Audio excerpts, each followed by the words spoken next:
امروز اومدیم به آکسفورد یونین که در شهر آکسفورد قرار داره و بخشی از دانشگاهی معروف و معتبر آکسفورد. اینجا همیشه جلسه‌های پرسش و پاسخ برگزار میشه و از آدم‌های مشهور و معروف دعوت میکنن تا سخنرانی داشته باشن. مهمان برنامه امشب شاهزاده رضا پهلویه که ما همراه ایشون هستیم که هم سخنرانیشون رو حتما خواهیم دید و همچنین جلسه پرسش و پاسخشون و یک مصاحبه کوتاه با ایشون خواهیم داشت.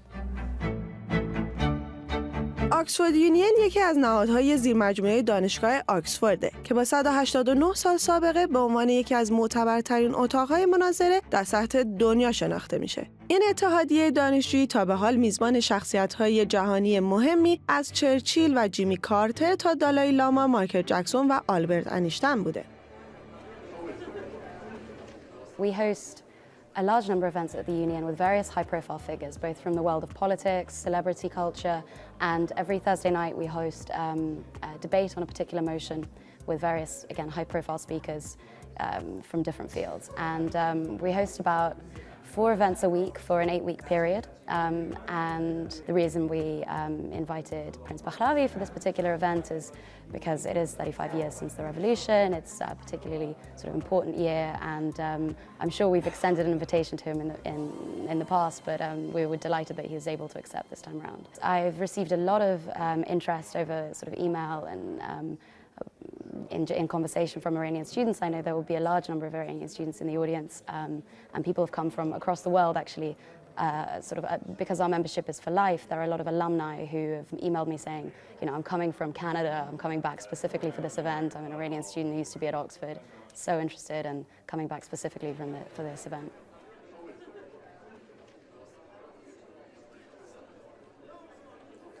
Hello and welcome this evening, everyone.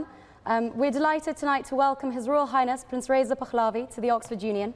He is an advocate for human rights for Iran and calls for a secular state for the country and for free elections. Tonight he will be speaking on the topic, Democratic Iran, a precondition for peace in the Middle East. So please join me in welcoming him here tonight. Prince Reza Pahlavi.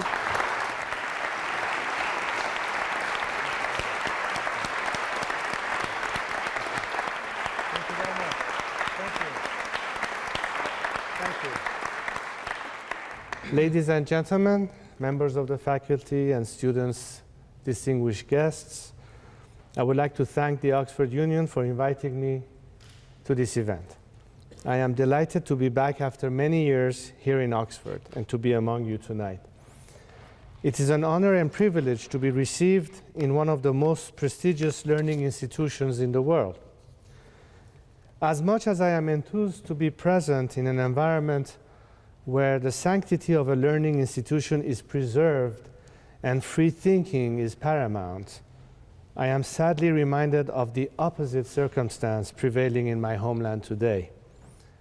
Although this is not related to the topic of my discussion tonight, I thought it was necessary for me to share this with you and ask you to keep in mind how fortunate you are to have no restrictions and are free to pursue your research without boundaries, and to imagine how deprived so many of your peers far away from here must be inside Iran. Among so many things that need to change in my homeland, this would be a top priority. For in my opinion, everything starts with proper education, anytime, anywhere. شاهزاده رضا پهلوی در طول سخنرانیشون در مورد موضوعات مختلف مربوط به ایران و ارتباط اون با وضعیت خاورمیانه صحبت کردند و سخنرانیشون رو با این جمله تمام کردن. So in conclusion, I cannot emphasize enough that the free world's demonstrable concern regarding the plight of the Iranian people, particularly in relation to the systemic violation of their human rights and the ongoing lack of political freedom, can only give my fellow compatriots hope and strengthen their aspirations to overcome their current predicament. Thank you very much. بعد از سخنرانی شاهزاده رضا پهلوی جلسه پرسش و پاسخ شروع شد که دانشجویان سوالای خودشون رو از ایشون پرسیدن. You've been very critical of your father's and even your grandfather's regime in the past, and you've called on the people of Iran to be able to decide to have their own future. Yet your entire platform and public prominence is based on your genetic connection to your father's regime, which seems like a contradiction to some people. So my question to you is, what legitimizes you as a spokesperson for the Iranian opposition? Well, you utilize the word genetics. I hope you don't think for a second that I have genetically inherited the predicaments and thinking process of my predecessors. I am, of course, my own man with my own ideas and a product of my own generation. In that sense, I think that people assess me not on the basis of my inheritance, but on the basis of my platform. And perhaps that element that you mentioned, which gives me a certain name recognition, is not, in fact, a negative. It has become much more of a positive today. Puts me in a position to be, perhaps from their view, a natural candidate to speak on their behalf for their cause and their plight. Thank you. It seems to me that you're trying to take a model where it's like based on West democracy and try to move it to Iran.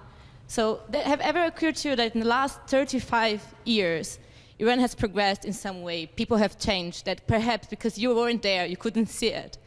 So you cannot take a democratic system from the West and put it in a system like that. What you're referring to is as if the principles of liberty and freedom is an alien concept in our part of the world. Long before Europe became civilized or America even existed, Cyrus the Great founded the first principles of human rights emanating from our country. So if these values don't exist in Iran today, but they in fact originated from old Persia, you cannot say that that society is alien to principles that are today the basis of Western civilization, and we've been robbed by it, by a theocracy. So, of course, every country have their own model of democracy. Japanese democracy may be slightly different than, let's say, I don't know, Australian democracy, as it would be Canadian democracy versus German democracy. But democracy is democracy. Secularism is secularism. In that sense, it is universal. There are certain sets of values that are not pertaining to a particular culture or mentality. These are basic human values that are observed everywhere or are solicited or sought everywhere, irrespective of your point of origin or culture. In that sense, I don't think that wishing to have a democratic order is necessarily a Western product that cannot be implemented in an Eastern country or an Eastern culture. Salam, and thanks for coming. The narrative you provide us is one where the blame is largely placed on Iran. The country, you describe it as a destabilizing influence, linked with all these different issues, trying to establish a Shia caliphate, and the problem has to be fixed from within, and the issue is with the system of government in Iran not being a democracy. But is this really an accurate representation of the situation where the onus of blame is fully placed on Iran? And in your eyes, how much does the West have to change its attitude towards the Middle East, and specifically towards Iran? It's not a one-way street. It takes two to tango, as the saying goes. When the word trust has been used in the last statement by the American president, that these negotiations is not based on trust, but by measurable results. What is trust based on? It's based on transparency. What is trust based on is by accountability. The credibility of a nation depends a lot on whether or not you can trust that establishment. And unfortunately, what this regime has done was to make a country that was once revered and respected, in the sense that even somebody like Rafsanjani said that I used to travel in Europe and with an Iranian passport, and I was never treated the way Iranians are treated today, as if they were pariahs. What caused this to happen? Was it the Iranian society that changed? Or was it the current regime that has made any Iranian today be looked upon as a potential terrorist or somebody that has to be detained in some immigration office just because it's his or her passport? This is what the Iranian people have to ultimately decipher and decide for themselves. Is the slogan of the right to enrich really the main issue in Iran today? the fact that we have the right to pursue nuclear technology that the regime tries to brandish, well, need I remind everyone that Iran had that right before the revolution, and this regime was the cause for us to lose that right? Weren't the same countries that are imposing sanctions on Iran today competing to sell Iran nuclear technology before this regime came into power?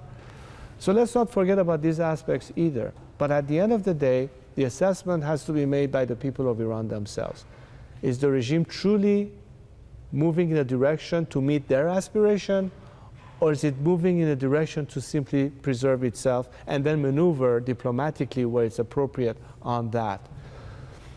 If we look at, for example, your country on the Pahlavi Iran and the Iran today, if you look at Turkey on the Ataturk and the Turkey today, if you look at Egypt on the Morsi against Egypt under Sadat, is this not examples that democracy in Islamic countries simply cannot work? Well, I don't want to speak for other countries, but at least I can speak for Iran to the extent of, shall we say, the constitutional revolution. It was a brief period where democracy did prevail in Iran at the turn of the 20th century. This is more than 100 years ago. I think we owe ourselves an opportunity as Iranians to really try it for the first time.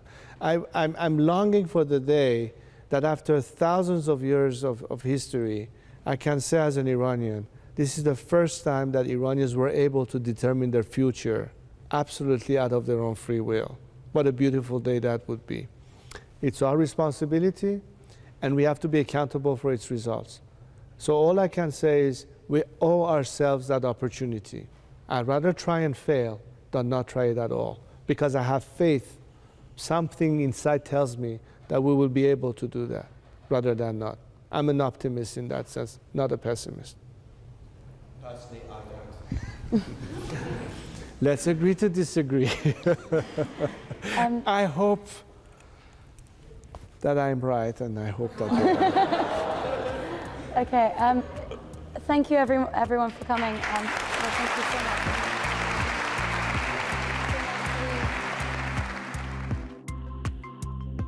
بعد از جلسه پرسش و پاسخ با دانشجویان ما با ایشون مصاحبه کوتاهی داشتیم و ازشون خواستیم هدفشون رو از شرکت در جلسات پرسش و پاسخ با حضور جوانها و دانشجویان رو برای ما بگن.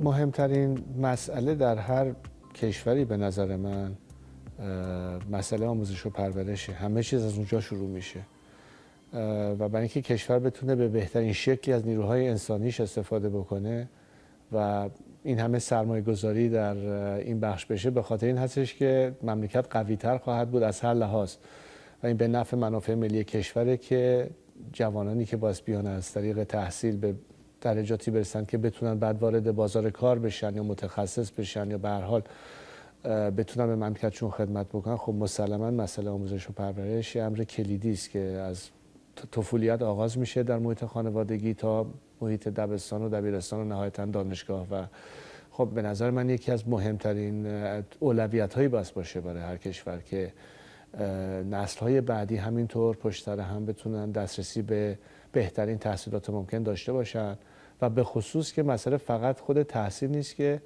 محیط دانشگاه تنها محیطی است که درش میتونید شما آزادی کامل به اصطلاح فکر یا اندیشه و یا تحقیق داشته باشید و یه فرصت طلایی است. متاسفانه این شرایط الان در مملکت ما وجود نداره و این باعث تأسفه. شما 35 سال از ایران دور بودید.